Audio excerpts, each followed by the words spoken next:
The Google Pixel 9 Pro Fold was recently announced, and I've been using this phone for a few days. As some of you may know, foldables generally don't have great cameras. Because of this thin form factor, they can't fit large sensors and lenses into these devices. And as a photographer and content creator, that really sucks because I use my phone to take tons of photos and videos, and the best thing about a foldable is being able to edit them on that large inner display. However, Pixels are known for their cameras. So even though the hardware on this device might seem a little lackluster, I'm really curious to see how this performs in real life shooting conditions.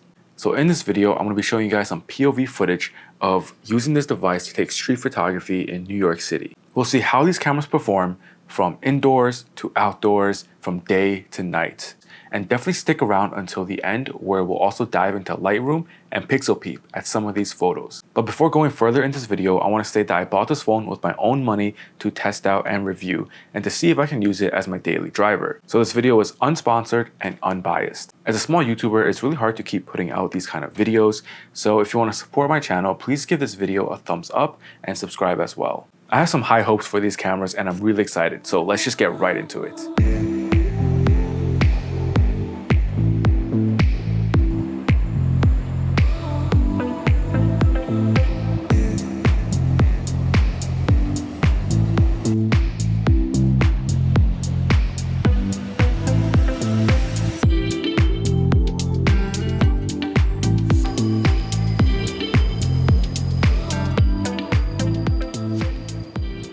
I started off this photo walk in Queens, and this shiny building across the street caught my attention because the sun was reflecting right off the side of it. Now, the composition of this photo isn't all that great, but a slight crop and edit in Lightroom helped it a ton. In the same spot, I waited for a bus to drive by, so this way the frame feels more balanced. However, I noticed the photo from the Pixel looks a bit flat.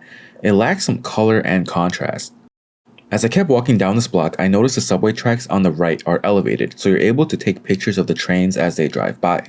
When I was out shooting, I didn't realize that my POV camera mount was way too low, so apologies that you can't really see the device as I'm shooting with it. However, all of these pictures came straight from the phone, besides the ones that I've edited myself. I wasn't able to capture a ton of POV footage here, but these were some of my favorite train photos that I got. And this last one was edited with my preset system in Lightroom. Moving on to this next corner, I liked how there's a bit of sunshine coming down on this crosswalk. It was still kind of cloudy, so the light wasn't as strong as I would have liked, but I thought the photo came out nice and balanced with more contrast than before. A film edit fit the vibe perfectly. Down this block, I had to walk through this narrow sidewalk where there was construction going on, and this was the perfect opportunity to test out the ultra-wide camera on the Pixel. You can see I took a few shots as I was walking, and I was really impressed by how well the Pixel handled motion blur. The ultra-wide also creates a more dramatic looking photo, and my favorite shot is definitely this last one with the graffiti on the left wall. After this, I tried experimenting with different shooting methods, because this is a foldable, so I wanted to see if there was any way to get creative and shoot a bit differently. So first I had unfolded the device and started holding it almost like a mini laptop. Although this was interesting to try and experiment with, I didn't really see any real value in street photography. However, this can definitely act as a tripod if you put it down on a table. The photos from this set came out looking pretty nice. They're all true to life with good color. But I can't help feel the photos still look a bit flat.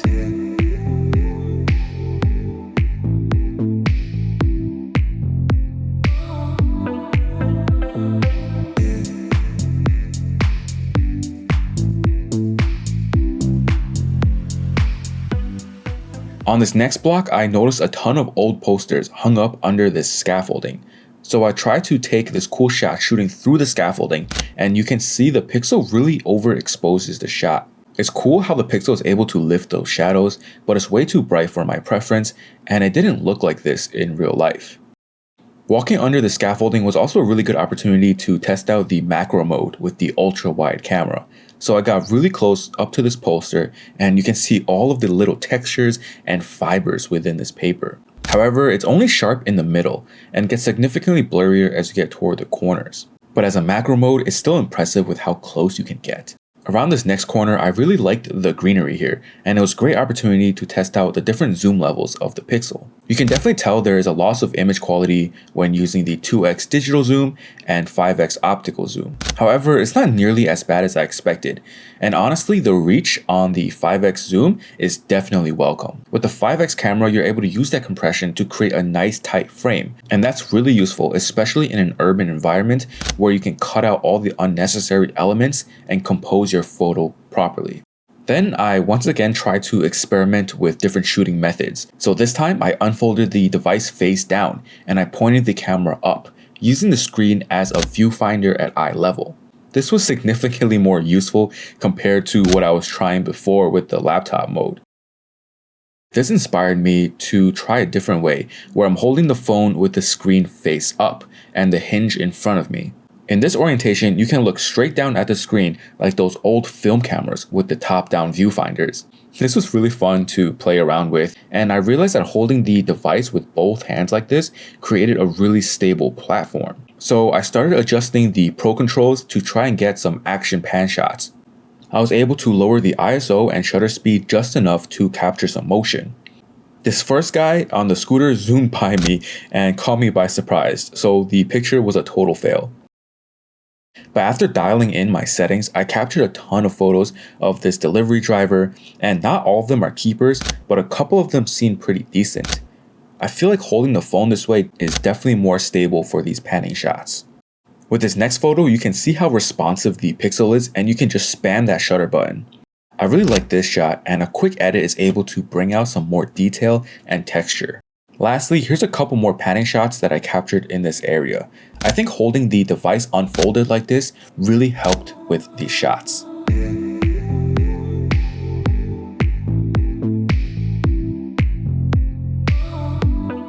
As the sun was setting, we headed over to Brooklyn and grabbed a slice of pizza.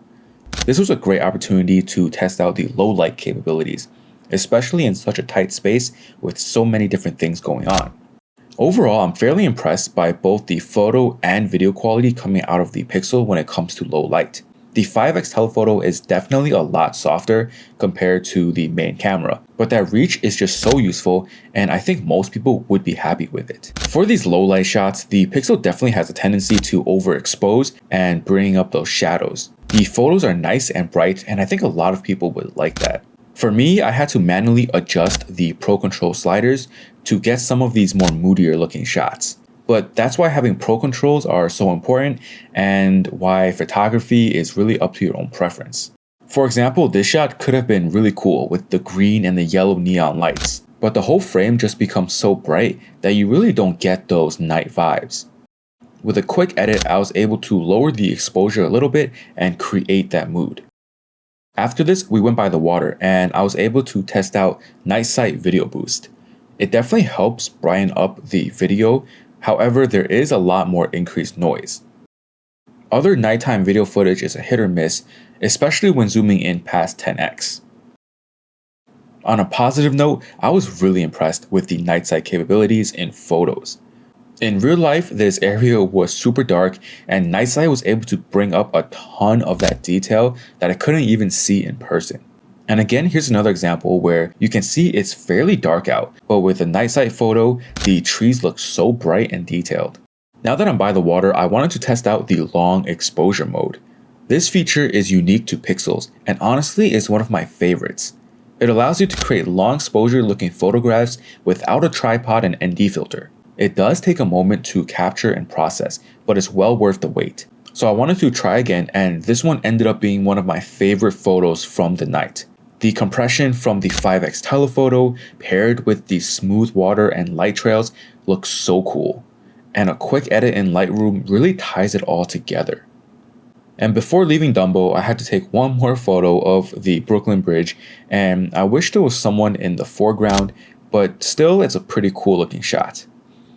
Lastly, we passed by this old school pasta shop with this vintage looking sign. Again, the 5x telephoto came in handy to frame up these shots. The contrast and color really came out nicely here. My favorite is probably this vertical one with the blurry scooter. A slightly tighter crop and filmic edit just adds to that vintage vibe. Alright, now let's head into Lightroom to pixel peep at some photos. So this first photo was taken in the Google store where I picked up my Pixel 9 Pro Fold. At a glance, it looks pretty good. The colors look nice and true to life. However, when zooming in, you can see quite a bit of noise, especially when zooming around to the corners, but it was able to balance it out with a good amount of detail throughout the frame. It was pretty dimly lit in here, so I wasn't too surprised by this. This next photo is also taken in the Google store, but with the ultra-wide camera. Zooming into the middle of the frame, you can see quite a lot of detail. I was really surprised by this because I expected the ultra-wide to be a lot softer. Even at the extreme edges of the frame, everything is looking pretty sharp. There is a bit of noise, but honestly, it's not even that bad. Now we're outside, and this was taken with the main camera around sunset. This is a raw photo straight from the Pixel, and once again, I'm really surprised by the image quality here. The colors look great, the contrast is there, and there's really low levels of noise. There's good sharpness and detail all across the frame, especially for a raw photo. However, zooming into this bottom right corner, you can see a bit more of that color noise, which is completely normal because this should be an unprocessed RAW. And because it's a RAW file, you have a ton of flexibility in Lightroom to adjust the exposure, contrast, colors, and pretty much any other edit you want to make. Moving on to some low light shots, this was taken with the ultra wide indoors. Zooming into the middle of the frame, you can see some of that noise reduction going on, reducing that detail. However, the color accuracy is still pretty good, especially considering all the different lights and color temperatures. Skin tones look good and everything looks true to life. Here's another RAW file taken with the 5x telephoto at night. And once again, I am so surprised by how well this photo looks.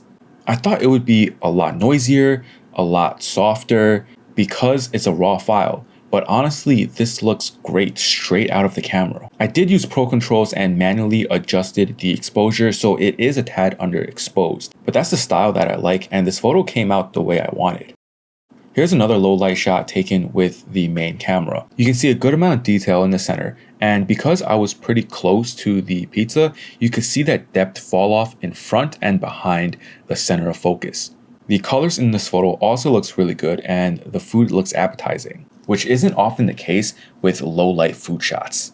Here's an example of that macro mode using the ultra wide. Zooming into the center of the frame, you can see a ton of detail. Like I had said earlier, you can see all those little fibers of the paper, but it does get pretty blurry once you start moving into the corners. Okay, so it's pretty clear that the Pixel 9 Pro Fold has a decent set of cameras, but are they the best? Not by a long shot. Unfortunately, it just seems that this form factor is just not possible to have a really good set of flagship cameras at this point. And it's worth keeping in mind that this phone just came out, so with a few software updates, these cameras can get even better. I will be working on a full review of this device, so let me know if you have any questions in the comments and I'll try my best to answer them or to put them into the full review video. If you found this video helpful, please share it with a friend. And if you want to stay up to date with new content, definitely subscribe. Thank you so much for watching, and I'll see you next time. Peace.